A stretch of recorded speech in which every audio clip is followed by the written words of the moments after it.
The greatest comeback in motorsport. Marc Márquez, Rise, Fall, and Return. Chapter 1. The boy WHO was born to race. There is reader that motorsport journalists, former world champions, and rival team principals have described in almost reverent terms. A rider with reflexes that defy conventional physics, a riding style that no textbook could ever teach, and a mentality so ferocious that even his closest competitors have admitted, on record, that racing against him felt less like sport and more like survival. A rider who dominated the premier class of motorcycle racing in a way that made people question whether the competition was even real. And then, in the span of a single corner at a single race, it was almost all taken away.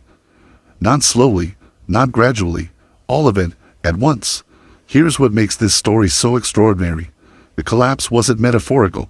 It wasn't a slump in form or a dip in confidence. It was physical, surgical, relentless. 4 operations in less than a year. A right arm that wouldn't work the way a rider's arm needs to work. A medical condition with a name that most fans had never heard before and that, for a while, threatened to make Marc Márquez a past tense rather than a present one. And yet, before we go further, I want to be honest about the shape of this story because it's tempting to turn it into myth. Into a clean arc of glory, ruin, and resurrection. The real version is messier than that. The real version includes years of doubt, a deeply uncomfortable split from a team that had been his home for over a decade, a move that raised as many questions as it answered, and a comeback that didn't happen overnight or in a single blaze of triumphs. What it includes, above all, is a man who had to learn to ride differently, think differently, and in some ways become a different version of himself, just to get back to where he had always believed he belonged. That is the story we're going to tell. And it starts not in a hospital room, not at a press conference announcing a new contract, but on a mountain road in Cervera, Spain, where a kid who could barely see over a fuel tank was already figuring out that the laws of grip and balance were more like suggestions than rules. Chapter 2. Cervera to the summit, the making of a prodigy. Cervera is not a city that appears on most maps that spin green. It's a small town in the Lleida province of Catalonia, quiet, agricultural, the kind of place where ambition tends to travel outward. But in the early 1990s, the Márquez family had 2 sons, and both of them were going to change what the word ambition meant in that town forever. Marc Márquez was born on February 17, 1993. He threw his leg over a Minimoto before most children his age were fully confident on a bicycle. His father, Julia Márquez, was not a professional racer but understood immediately that what his eldest son was doing on 2 wheels was not normal. The speed was there from the beginning, but more than the speed, there was something else, a willingness, almost a hunger, to find the absolute edge of what was possible and then push just a fraction further past it. By the time he was competing in the 125cc World Championship, the paddock had already started paying attention. Not just because he was fast, but because of how he was fast. Márquez rode in a way that violated the accepted geometry of cornering. He would hang off the bike at angles that made engineers nervous and rival riders deeply curious. He was crashing often, but he was also winning, and the crashes were not errors of judgment so much as explorations of a boundary he was determined to map. At 17 years old, he won his first 125cc World Championship. The youngest world champion in that class at the time, the graduation to Moto2 followed, and with it the first serious test of whether his approach to racing could survive against older, more experienced competition. The answer arrived at 2012.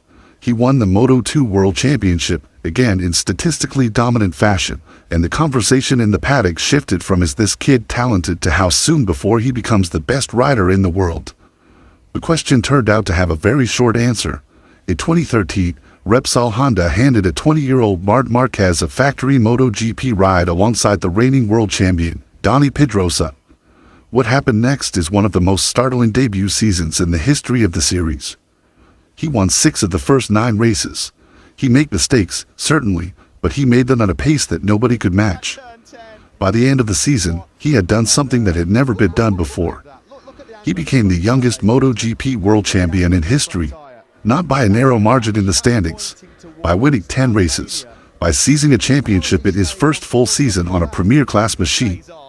The record books bent themselves around him, and they kept bending. Chapter 3, The Golden Years, 6 titles and the Weight of Invincibility. Between 2013 and 2019, Marc Márquez won 6 MotoGP World Championships. Let that number sit for a moment. 6. In that same stretch of time, entire careers began and ended around him. Other champions were crowned in the 2 years he didn't win, but even in those seasons, his presence shaped the championship. You could not race in MotoGP between 2013 and 2019 and pretend that Marc Márquez was not the central fact of your sporting existence. What set him apart was never just outright speed, though the speed was undeniable. It was his capacity to extract performance from a motorcycle that was, by most objective technical analyses, not always the best machine on the grid. The Repsol Honda RC213V was a notoriously difficult bike to ride. Its character was aggressive, unforgiving, demanding of a very specific physical and mental commitment from the rider. Other talented riders climbed on that machine and found it overwhelming. Márquez and the Honda found each other with the familiarity of a language spoken since childhood. His riding style remained, throughout these years, a controlled version of the experiments he had been running since he was a teenager. He would push the front of the bike into corners in ways that should have produced crashes but instead produced corner speed that nobody else could match. He leaned on his physical strength, his extraordinarily sharp reaction time, and a capacity to process the feel of tires and asphalt in real time that his engineers described as almost impossible to simulate or replicate. Telemetry data from his laps often confused analysts because the inputs looked wrong. The outputs were records. Off the bike, he was equally calculating. He understood, with rare clarity for a young athlete, that dominance at sport is as much psychological as it is physical. He was not cruel to his rivals, but he was relentless. He would sit in a press conference after a victory and speak with a simplicity that masked how deeply he understood the game he was playing. He knew that appearing to be having fun while winning was as destabilizing to competitors as the winning itself. The 2019 season was, on the surface, another chapter of the same story. He won the World Championship in dominant style, his 12th career win of the season, his 4th consecutive title. No one in the garage that November evening had any particular reason to believe the following year would be anything other than a continuation of the same narrative. But sport has never been interested in continuity for its own sake. And in July of 2020, at a circuit in Jerez de la Frontera, it introduced an interruption so violent and so complete that the word career began, very suddenly, to feel fragile. Chapter 4. Jerez, the moment everything changed. The Spanish Grand Prix of 2020 was the first race of a season that had already been compressed and distorted by a global pandemic. The paddock was running under strict protocols. There were no spectators. The atmosphere was strange and pressurized in a way that nobody in the sport had ever experienced. And in that context, on the third lap of the race, Marc Márquez went into turn 3 at Jerez. The front tire washed away underneath him, and he crashed. High side crashes are the most dangerous kind in motorcycle racing. The bike loses traction, grips again too suddenly, and the rider is thrown upward and forward before the machine crashes beneath him. This one launched Márquez into the air and then into the asphalt with his right arm fully extended. The impact fractured his humerus. The bone in the upper arm, the main structural element connecting shoulder to elbow, snapped. The surgery to repair it happened that same evening. Metal plate, titanium screws, standard procedure for the injury. He was supposed to return to racing within weeks. He returned within days. That decision, pushed partly by competitive desperation in a season with limited races, and partly by the kind of psychological makeup that had driven everything he had ever done on a bike, turned a serious injury into something catastrophic. At the next race, on the same circuit, the repaired bone gave way completely. The plate that had been inserted to hold it together bent under the stress he was placing on the arm by trying to race. The second surgery was more complex. What followed the second surgery was more complex still. The arm wasn't healing properly, not in the way that a straightforward fracture heals. There was something happening at a tissue level that was resisting the repair. What Marc Márquez had developed, across those months of failed surgeries and agonizing rehabilitation, was a condition called avascular necrosis. The blood supply to the bone had been compromised, which meant the bone tissue was dying. It was not the kind of problem a surgeon could simply fix with another plate. It required a fundamentally different approach, bone grafting from his fibula, a 4th surgical procedure, and a period of recovery measured not in weeks but in many months. By the end of 2020, Marc Márquez had not returned to racing. He would miss the entire remainder of the season, And as 2021 began and he attempted to return, it became clear almost immediately that the recovery was not complete. He was in pain, his right arm lacked the strength and the mobility it needed, and riding a MotoGP machine, particularly the Honda RC213V, requires enormous physical force for both arms. The bike does not accommodate weakness. What followed across 2021 and into 2022 was a version of Marc Márquez that the sport had never seen. He was there, physically present in the paddock, occasionally competitive on his best days, still capable of moments that reminded everyone watching precisely what he was capable of. But he was also clearly diminished, crashing more than before, not in the exploratory way of his youth but in the involuntary way of a rider whose body was not yet doing what his mind was asking of it. Missing entire race weekends due to diplopia, a double vision condition brought on by a head injury at a preseason test, a reminder that the human cost of this period was not limited to his arm. Chapter 5. The silence between victories, doubt, loyalty, and the beginning of the end with Honda. There is a particular kind of pain that does not show up in medical reports. It is the pain of watching yourself be less than you know you are, of sitting in a garage surrounded by engineers who believe in you, in front of data that tells a story you don't recognize, on a motorcycle that used to feel like an extension of your nervous system and now feels like something foreign.